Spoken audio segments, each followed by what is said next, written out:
And we are live. Hello, thank Awesome. you, and welcome. This is Breezy Brown's Talk. I am Sherry, your host at Brown's Fangirl on X. Tonight is a very, very special night, not just because it's October, but family, are you in for a treat tonight? Please welcome my guest co host, Dave, at the Dave Mags on the X app.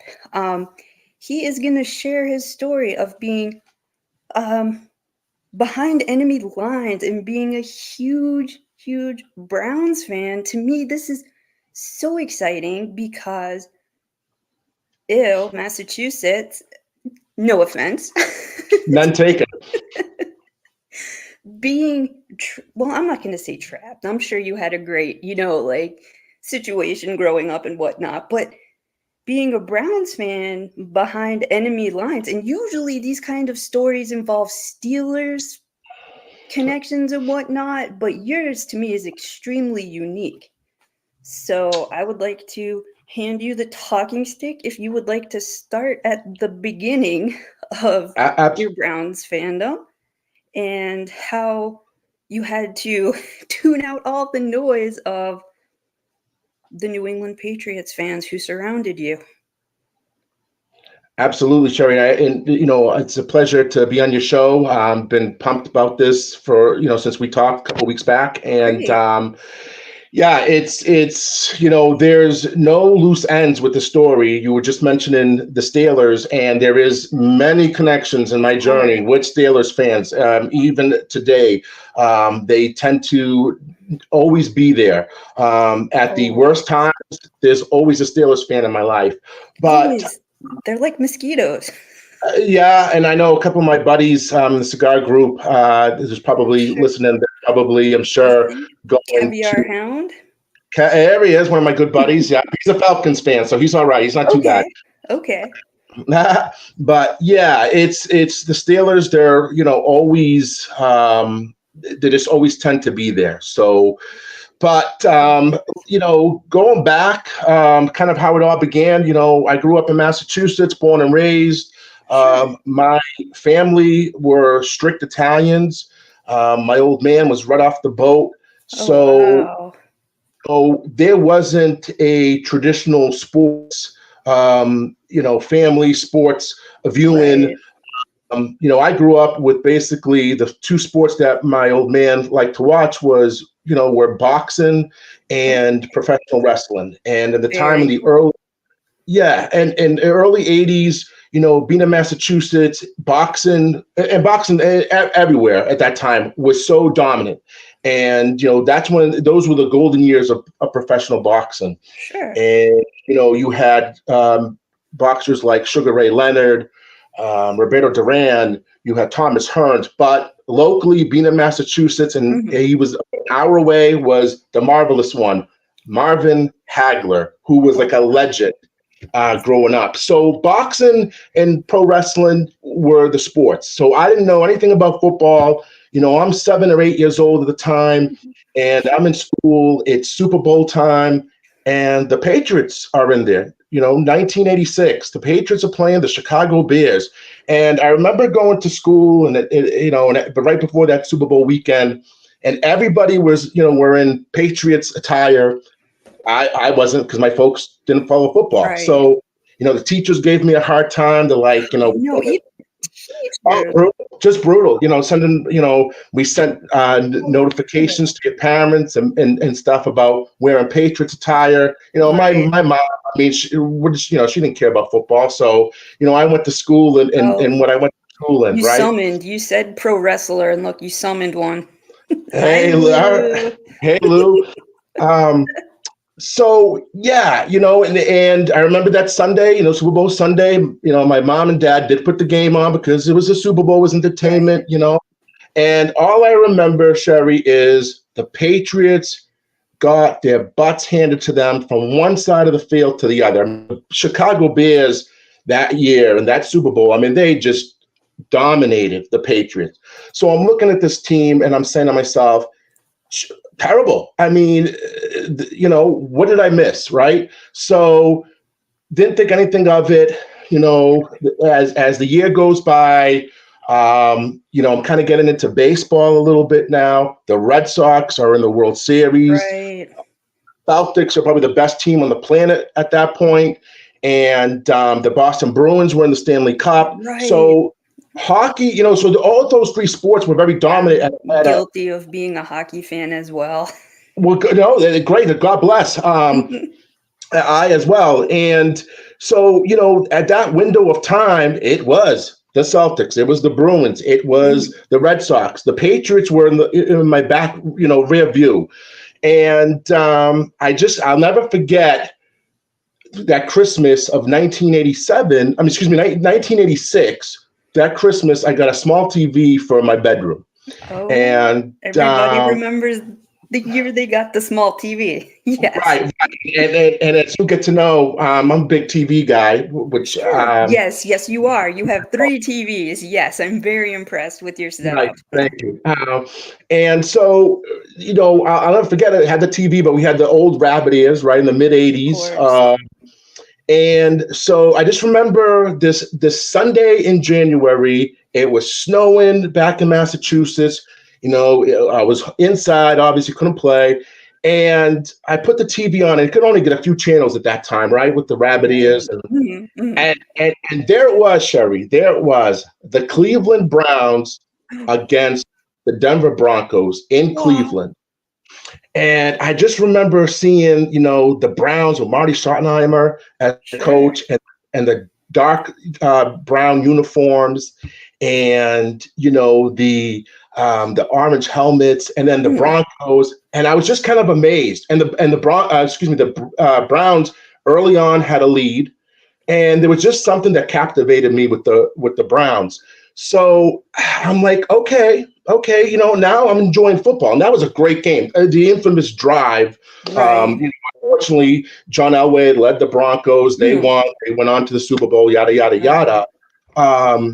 But I was hooked. I'm like, okay, so. That was it. I remember watching that Super Bowl. It was, I believe, the Broncos and Giants, I think, and which then was the first time I saw Bill Belichick as a defense Oh, under Parcells. right. And, Bill Belichick captivated me, and his defense was amazing. Lawrence Taylor, Pepper Johnson, Carl Banks. I mean, they were, amazing. So that following year, we're getting ready to approach football season. I'll never forget it. I'm food shopping with my mom, and I, remember, and I don't know. I'm in my mid 40s, so I don't know if Mhm. I'm updating myself. So many things have changed over the years, but in the supermarkets there were these gumball machines, right? They had Oh, the come on. Even people way below the average age range. Come on. Who doesn't know? They still have them. They still have okay. them. I'm not sure. I mean, now I live out in the woods. I don't see anything, but. Uh, Back then, I just remember seeing this one machine that had these small, The tiny helmet machine. the helmet machine, but there was also the tiny mug machine. Okay, Oh, these these little wow. these little mugs with the team's logos. So I need I need to try one of these machines. I want to get a mug. Okay, this is in I want to say the summer of '87, right? Summer of '87. I'll never forget it. I go, pop open, I get the egg, I take the egg, open up the plastic egg, and inside, my life would change. Forever. Oh, there it is. It is an adorable, tiny ceramic Browns mug. It To is this so cute. day, to this day, it stays with me. So, would you consider that your prized Browns possession? Yes, that thing's Okay. been with me through thick and thin. So I knew right then and there it was destiny, right? I So, mean, what are the odds of that? And right, none what are of the you math people come at me and give me odds because that's not my strong suit. I went to school in South Florida. Teaching math was not their strong suit. So, phenomenal that that happened. That is a pivotal, pivotal life-changing experience in yeah, the all universe places.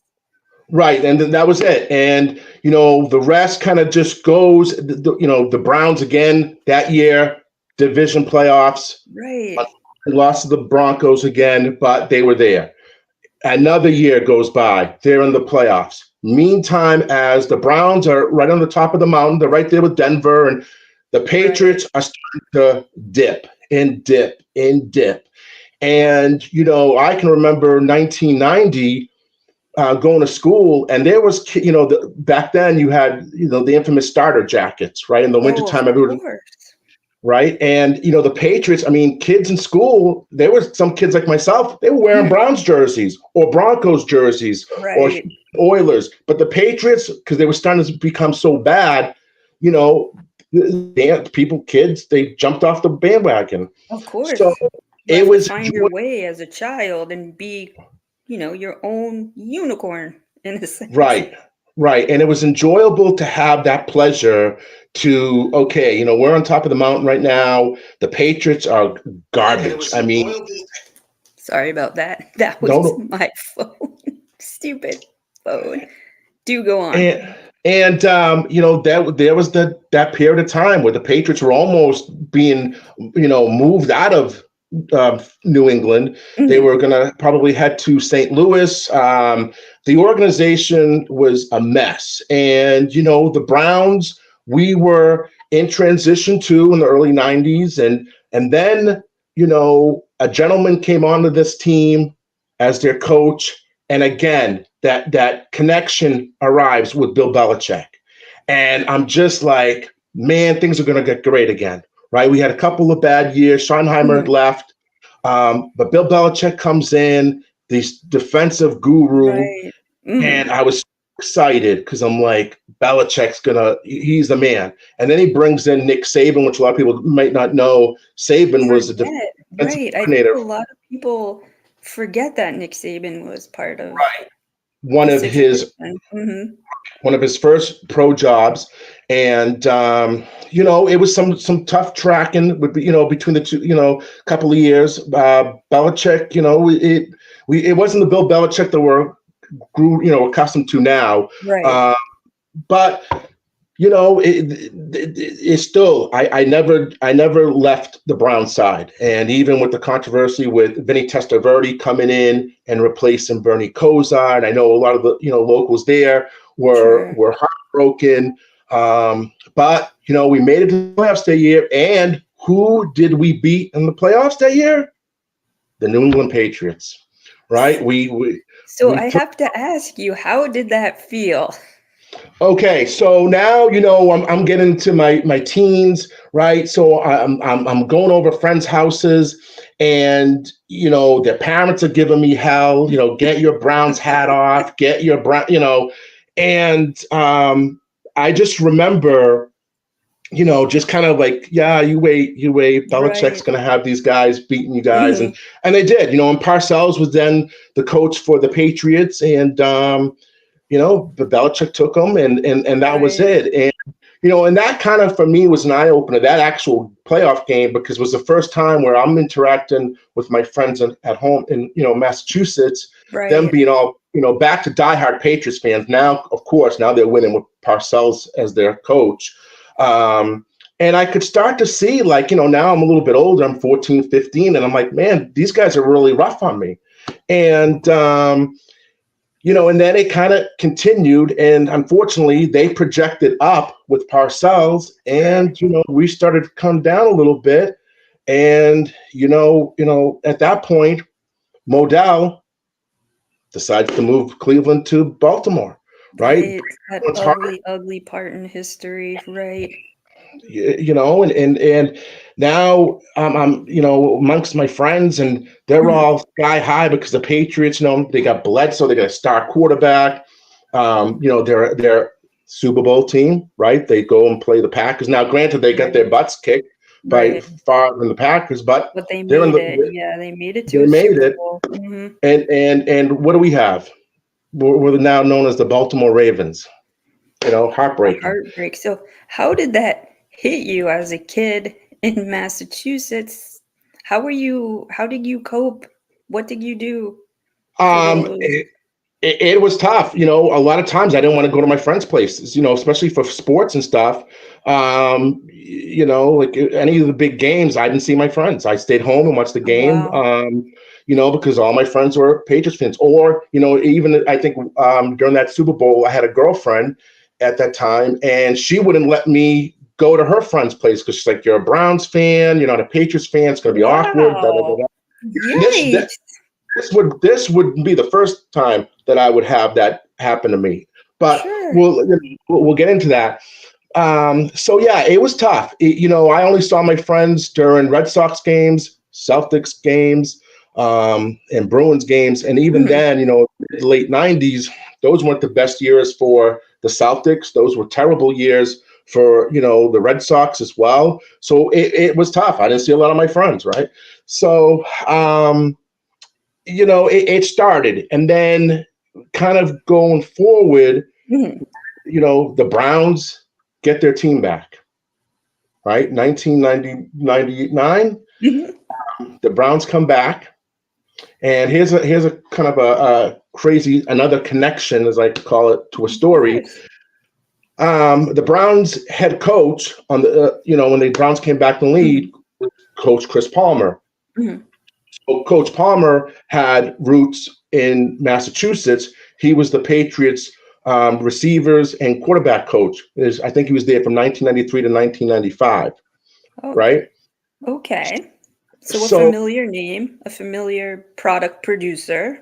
right. And the Chris Palmer story is that during his time with the Patriots, his son went to the same high school that I went to. He was a year older than me.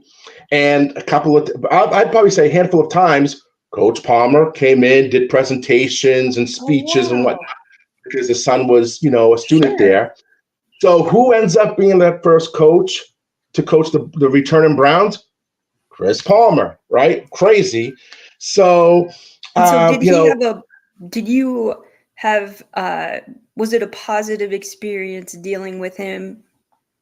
he was always great. I mean, even if he was associated with the Patriots, he was always very cool with all the students, and he helped a lot Did with he the community, and he was Sure. great. I mean, Coach Palmer was, son was awesome, but it was just so ironic that it would be him to coach the Right. So did you feel and. the Browns were in good hands with him? Yeah, 1999, that first year, I mean, he needed, there was talent was a little bit Sure. shaky. Mhm. But, I like Palmer. I thought he did a good job with Great. the Patriots at that point. So I was okay with him being the coach. Unfortunately, it wasn't the best of times. The first 2 years were really rough. Uh, Right.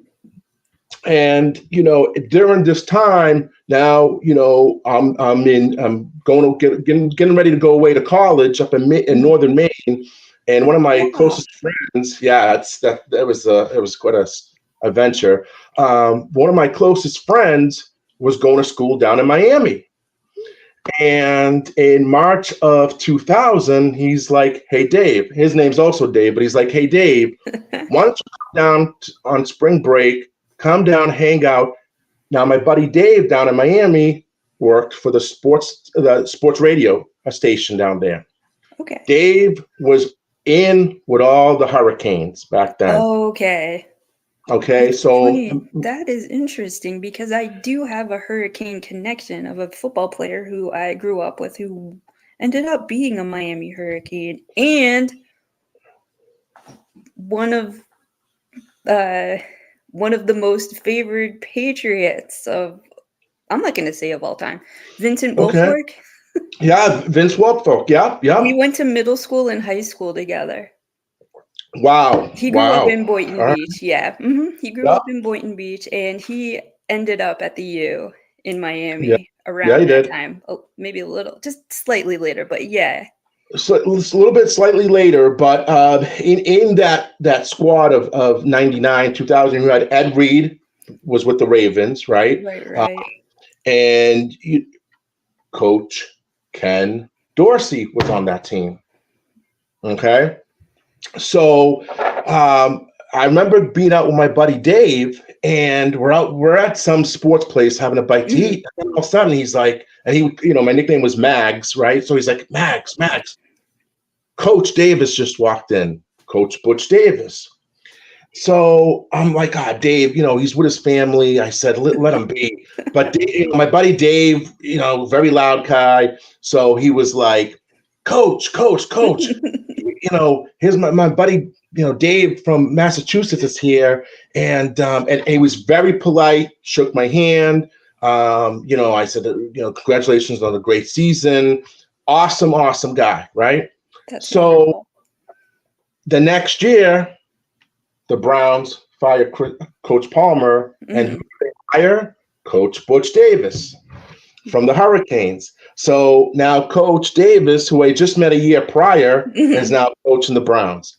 And Really? just felt like that connection with the Browns were always there. Like these people that I met always end up going to the Browns. I And feel if you meet or hang out with any said coach, at some point they might end up the head coach of the Cleveland Browns.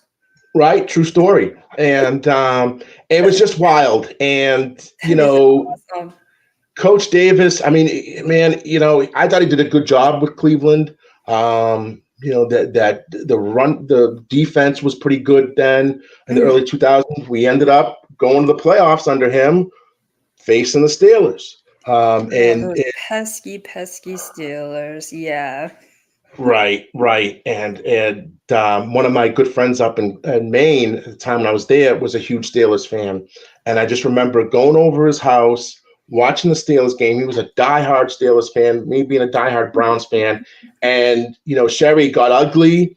Oh Obviously, no, really? it wasn't a pleasant Yikes. sight. Both, we're still friends today, so which is a good thing.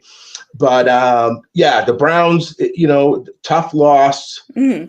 and then unfortunately, this is where the world changes because, as you know, early 2000s, the Browns start going into a dark period. Oh no. And Right. right, early 2000s, after that playoff run, it's getting bad, and the Patriots end up becoming this juggernaut. Tom Brady, becomes this boy wonder. I mean, Right. I Brady. When I saw him play in Michigan, I said, you know what, Brady's going to be a solid quarterback in this league. Did anyone ever predict what he became? Who knows? Right. But it's crazy. But Brady was just the man, and Belichick. Right. He's there, and I knew. I said, if there's a guy to get this team together, it's Bill Belichick. I Mhm. love Bill. I still do. I love Bill Belichick, and that was it. Then it started, and I ended up moving back to Massachusetts in the period of 2004, and they had just won their second Super Bowl, and we weren't very good. Browns, we weren't good, and the Patriots were Mhm. amazing, and Right. you know what happened then. And next year, they play in the Eagles. Mhm. Patriots win the Super Bowl again. And it was tough. It was, a lot of my friends, were living large, being Patriots fans. And, me being a Browns fan was, what could I do?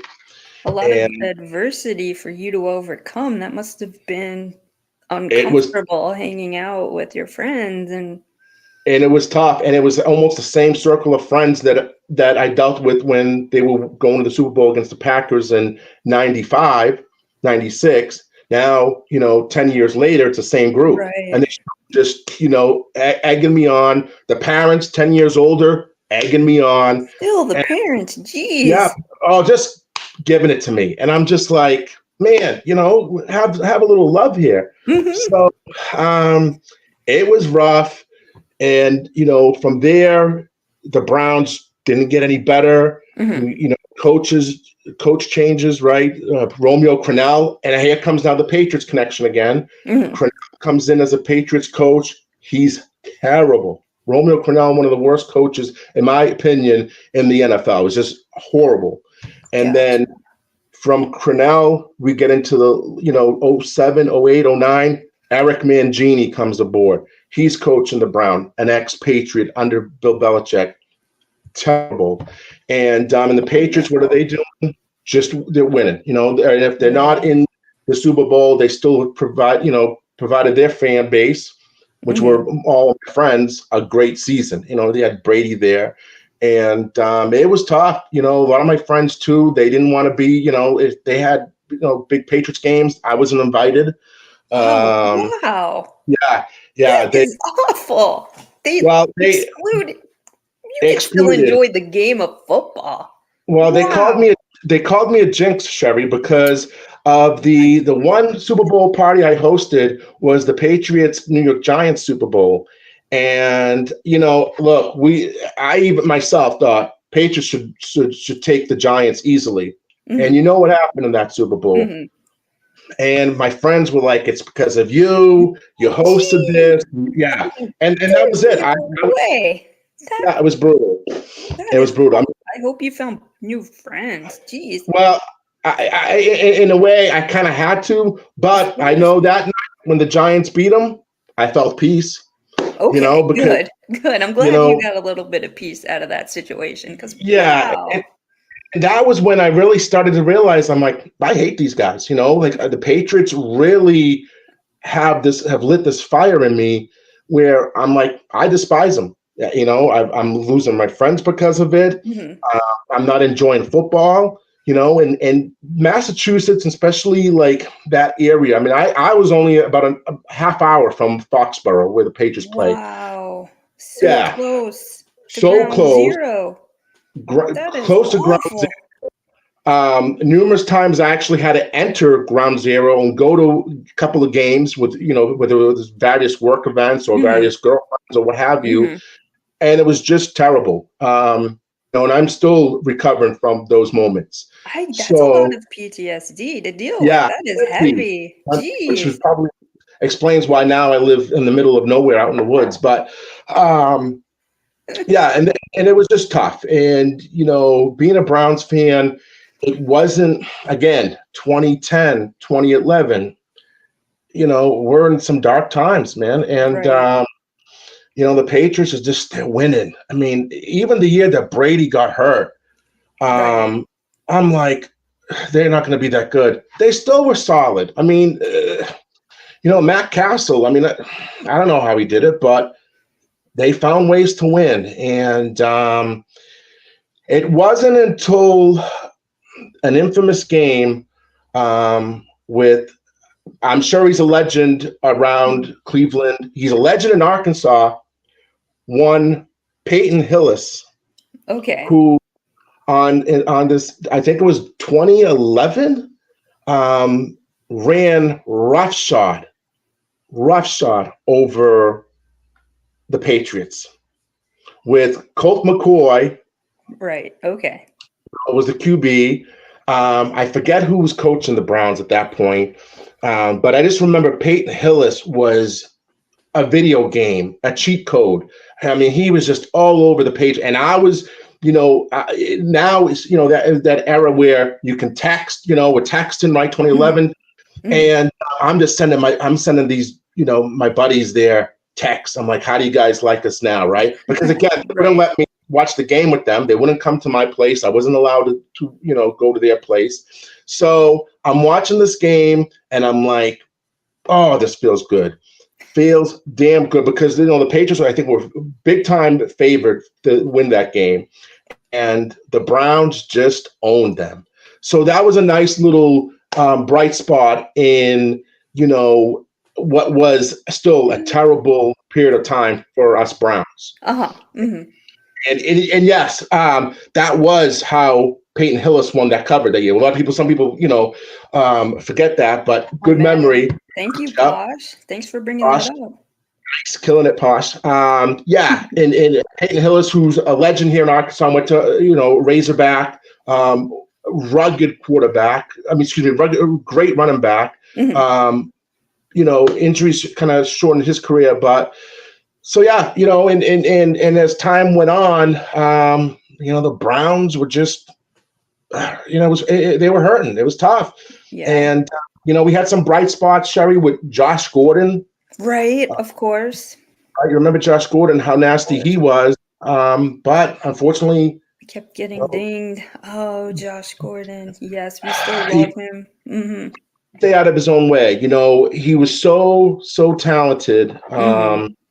and he just couldn't. Off the field issues, um, unfortunately, kind of shortened his career. But Josh Gordon, I mean, I think it was 2013. He had a season, and I don't know if I'm allowed to bring this name up. Please ban me from the show if you have to. Never ever. And I apologize. I was a big fan of his. Johnny Manziel. That's Um, okay. I mean, he had flair, he had zazz, he had pizzazz and panache, all the words that mean, the right. exact same thing. I could understand how one could become a fan of him. See, this was before my Browns fandom, but I did know of him because of the spotlight that they put on him and the microscope they put under him or him Yeah. Yeah. underneath. So, no hatred toward him. I mean, everybody has a controversial player that they like, Right. and there's no shame in that Yeah. whatsoever.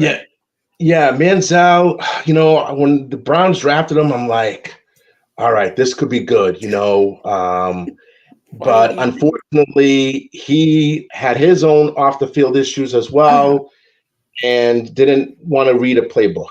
And he still wanted to be a 20-year-old in a professional league. Right. Mhm. And unfortunately, Manziel was just one of the numerous quarterbacks that we had that just failed Mhm. upon failed upon failed, and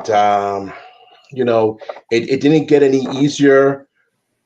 We go into that what was it, 1-15 season, followed by an 0 Right. and 7 season, That's right when I joined the and conversation and got season tickets and then was smart enough to renew them because winning one game you have to get better the following season, right? that's what they say, and that would be logic, but not our Browns, Sherry, not our Browns. It was very exciting pain. It was new. It was new. Hmm.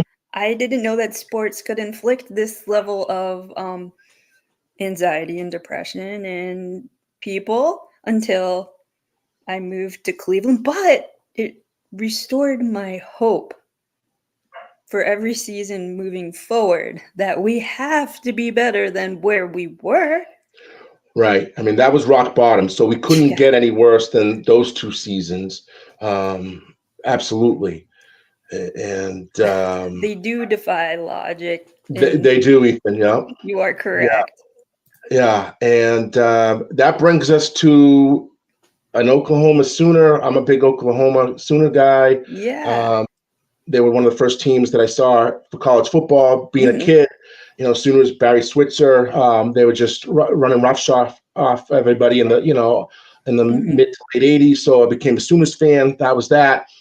Enter Baker Mayfield. So I'm like, you know what? Baker Mayfield's going to make us forget about Johnny Manziel. Baker, it was, he was a class act, a football guy, talented, Right. number one pick. I'm like, finally, we got our guy. I was so excited. And I remember just throwing it in the face of all my friends, Patriots fans, because Patriots then you could start to see they were missing on draft picks. They ended up passing on Lamar Jackson that Right. draft. They ended up drafting the kid from Georgia, offensive tackle, who I can't stay in the league. He's always hurt. Mm, Um, and the Browns, I'm like, this is it. We had just drafted Myles Garrett the year right. prior, That was and very exciting. Njoku, and I'm Hmm. like, have some pieces here. And Baker's going to come in. He's that leader, that right guy for this locker room. And we had hope. And I know there was that infamous first game that Baker comes in, the Bud Light Yeah, game, as you that call it in was. Cleveland. Yep, that was the pivotal game for me. And we're just going to take a very, very quick break to get a word from our sponsors. Okay, thank you so much. Yes, the Baker era. Love it or hate it. It happened. It's part of our history. It's part of the rich tapestry of being a Browns fan. It did he reignite the flames of hope for I everybody? Or well, yeah, maybe I not think he did, everybody, but a good bunch of us. right? Yeah, he you know, I mean Baker, I mean brought us to the playoff run, right? During Right. the 2020 season, and we take Hey, out the Ellis. Steelers and hey Ellis, and Ben Roethlisberger, Hmm. head down. They put some weapons around Baker with Landry, and I Yes. believe L was on that Yes, team, and he Austin was. Hooper. Hmm. I'm like, I think we're on the right projection. And now I'm rubbing it in the faces of the Patriots, all my friends who are Patriots fans, because Brady's Good. gone. I mean, they let Brady go like he was a piece of trash. And Hmm. that's where, that hate kind of evolves, because I'm like, you couldn't have signed Brady and let him finish his career. Like, Right. Kraft. So, Brady leaving, New England, Hmm. that was just the start. And then they're bringing in Cam Newton, who was, kind of past his time, past, his best days.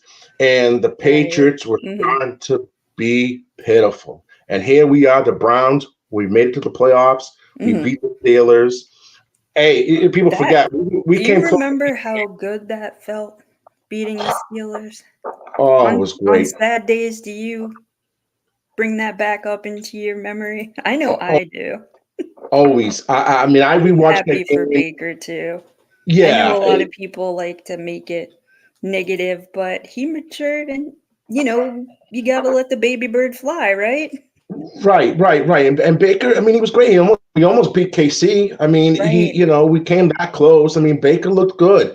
And Ethan, I agree. Oh, Mac Jones, when he, now leading with the Patriots, when Mhm. Mac Jones got drafted, here they go in Foxborough.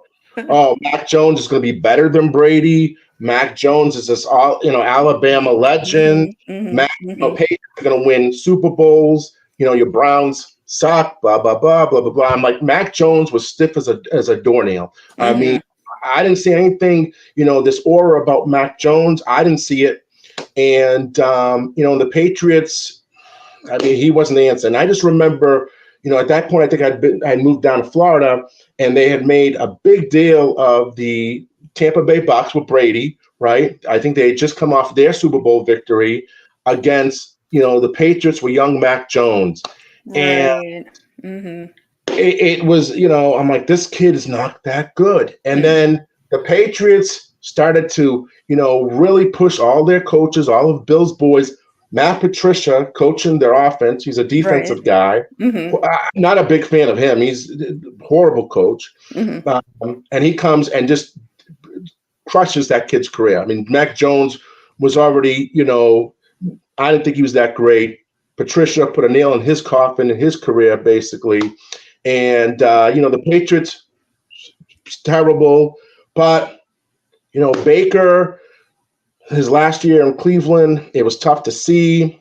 He separated shoulder. Yeah, It wasn't that was pretty, Chevy. awful. Yeah, that I mean, uh like Ellis just said, we kind of gave up on him way too soon. I mean, not necessarily us collectively, but the brass and Yep. um those fans unfortunately have very little say in all of that, but I feel that way too. I feel I know people get nasty about all this stuff and he's gone and he's not going to come back, but I agree. I think we did give up on him way too soon. I mean, he had a separated shoulder that year, and you had Odell Beckham, and his dad was complaining, right? His That dad was was weird. Yeah, that was weird. causing That was a friction. bunch of weirdness. Mhm. Like, Beckham should have been gone before. Like, Beckham should have been gone at the trade deadline. Right. Because you could tell he was miserable, he was hurt, this that, and I'm like, you got to get rid of Beckham. Then Baker's going out there, separated shoulder. It was rough. And then, you were in that era with COVID, and, Right. Oh man, was that terrible? Mm-hmm. it was a Nick Mullins in there on the Christmas Eve game, I think it was. Right. Those Mm-hmm. games at the end of the season, and then Baker coming back might have been, and I apologize, might have been the one of the games that we needed to win that season and get in the Mm-hmm. playoffs and throw out Nick Mullins, and then Baker comes back. I think it was the Christmas game against Green Bay, and he's just not right. And whether he's unhappy, the conflict in the locker room. I mean, at that point, you kind of felt bad for Baker in a Mm-hmm. way. Just this. Everything was kind of coming to an end. The vibe Right. was there, and the brass did what they thought. I love Baker. I mean, obviously, an Oklahoma guy. Right. And yeah, Ethan, you're right. Unfortunately, he threw 4 picks that night. Yeah, what Um, happens? it happens. It wasn't pretty. I still, and I said it. I was watching with my buddy, who's a Mhm. Bear fan. This is in Florida, so I'm not Oh, dealing. okay. Yeah, it's all a mishmash in Florida of all sorts Right. of fandom from everywhere people retired and grew up from and moved from and right. Exactly, exactly. And except you don't see any Jacksonville Jaguars fans down there, though, right? Nobody wants to admit that they're a Jaguar fan. Nobody's claiming the Jaguars. No, Not no even Jaguars. Yeah, the Jacksonville. Jaguars. But yeah, it was this time, and it was heartbreaking. Mhm. Um, to see, you already heard the rumblings that they were shopping Baker around, they weren't going to sign him, whatnot, Mhm. and we kind of know what happened to the rest, at that point. But and even knowing Baker was going and they were moving on from Baker, I still stayed. Being a Browns fan would never change, Right. regardless. And my hatred for the Patriots always stood, and to this day stays strong because, they pushed pushing Mac Jones Right. on the They Patriots. He sure was trash. did. Wow. They pushed him heavy. Mhm. Poor kid. I remember NBC, some of these big primetime games, Mhm. Patriots, and then even I think it was last year, the Brady game where he returns to Foxborough, and it's the Right. Patriots against the Eagles, and I'm just like, this kid stinks. He's just no good, and the Patriots lost, and they were awful last year, and which was awesome to see. And my friends received texts upon text to hear my happiness on how much I despise them and how poorly the Patriots were. So, Right. and here we are again. The Browns were amazing last year, right? I mean, even Oh, with injuries, absolutely. Joe Flacco comes in, who was a Patriots killer all most of his career. So it was great to see him come in, and he looked great, and his connection with Mari Cooper Mhm. and David Njoku. Um, it was a tough finish to the season, unfortunately, in the playoffs. The Right. Texans are a good young team, and all right, well, Texans are going to be there, and Texans, will be there, I think, at the end of the season. But and it brings us to modern time, and the chaos that we're dealing with at the start of the season. But I love Yeah. the Browns, and you love your Browns, and Of uh, course. regardless, So yeah, it's just through the good and the bad, and we've seen a lot of it. Uh, Absolutely. the orange and brown, bleed strong. Right. So, how does your fandom go over in Arkansas? So I've the last few years I got into real estate and flipping houses, Sure. and my journey started in northern New Hampshire, and during the pandemic, 2020, and from there I took my first home and then moved down to Florida, and it wasn't until I got down to Florida Mhm. that I'm wearing my Baker jersey and my Miles Garrett jerseys, and everybody's, Right. wait a minute, you know, how are you a Browns fan, right? And Mhm. then they sense my accent, and they're like, I was just gonna ask you, they hear the accent and the R's are enhanced, right? And mhm. um, I'm like, well, I'm from Massachusetts, but I hate the Patriots, and I'm a Browns fan. And I tell them the story, Hmm. the infamous playoff game against the Broncos, and then being an Oklahoma guy, and Right. Baker being with So the Browns. that was like a double whammy. That was like a double stuffed Oreo for you of happiness. And well, Yeah, I mean, I feel it's very ebb and flow being a Browns fan, as we all have experienced.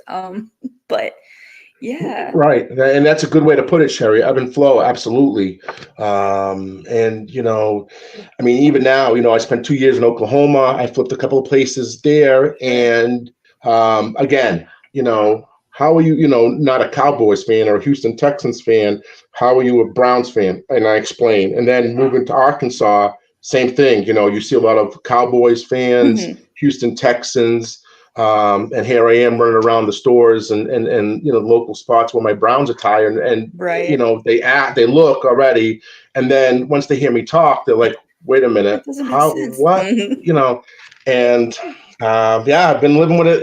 It's been basically the last few years everywhere I go. And I always represent, and I'm proud of being a Browns fan, and no matter what, the good and the bad, I bleed the orange and brown. So do you go back to Massachusetts? Do you still have family in the region over there in Massachusetts? No. No, no family left, just good friends, and we go back and forth with them and the Patriots and Uh-huh. the Browns. Neither of us can really say much. Right. Terrible, and I love it. I mean, look, I think we get some, the injuries start to diminish on the offensive line. Mhm. Conklin back, and Wills Jr. comes back, and Chubb's coming back this week, right? We can hope. And Well, he started practicing today, so that gives us hope for the future. Absolutely. I think the Browns going to be all right. The defense is still so talented, and For sure. Hmm. I think we'll be okay. I don't know if we're gonna, be a Super Bowl contender, but I think we'll be competitive. At Watson, I'm not gonna touch that topic. Yeah, I don't. It is complicated, extremely complicated. Absolutely. And personally, I've never been a fan of him since seeing him at Clemson. But regardless, I think if Miles Garrett can stay healthy and Chubb can come back and they can Mhm. start to, maybe let Ken Dorsey do a couple of things. Stefanski, I love him. He's a great presence right in the Mhm. locker. Great coach. He's calm, and but you gotta let Dorsey cook a little bit. And if we can maybe run the ball a little more with Jerome Ford, Deontay Foreman, Chubb's coming back. Get the ball out to Judy a little more. I think we'll be okay. I mean, I don't know if we're going to be in the Super Bowl, but I think we'll be a competitive team. And the Patriots, they're pure trash. Don't see them. I don't think they win a game. They got lucky with Cincinnati, but Cincinnati couldn't stop an old lady crossing a walkway. You know what I mean? Terrible. And how the Patriots won that game, I don't know. But I don't see the Patriots winning anything else the rest of the season. I hate them. So I would have never I would have never guessed. I would have never guessed that you hate them. That I would have not gotten that as the I takeaway. just I despise them. Well, that is passionate. I really respect your journey. Thank you so much for sharing, and especially sharing your tiny mug. To me, I am a weirdo, and just tiny things. See, that is The mug. again the magic mug. The magic. Yeah, Who made needs it a all victory? Who needs a victory Monday mug when you have the charm machine right mug from of 1986. glory Yeah, absolutely. leading the Browns all the way to the Super Bowl? Right. I think. And we're getting close to an hour, so I think we're going to wrap it up. I would like to thank you so much, Dave Maggs, for sharing your story with us. It's been phenomenal on the Fanatical Elves Network, part of Fans First Sports Network. And is there anything you'd like to plug? Do you Nope. Just let's hope the Browns can turn it around and yeah. be competitive and not make this a dark season for us. Exactly. We need all the positivity and light we can get. So, on Absolutely. that, we're going to take that positivity. We're going to, envelop ourselves in it and Have a wonderful rest of your week onto the weekend, and a hearty go Browns to everybody. Go We're Browns. going to Washington. We're going to go in with fire and bring home a W for Cleveland. Absolutely. Exactly. So we hate the Patriots. Number one takeaway, go Browns as always. Absolutely. And everybody have a wonderful night. All right, guys. Thanks for joining. Thank you, Sherry. Of course.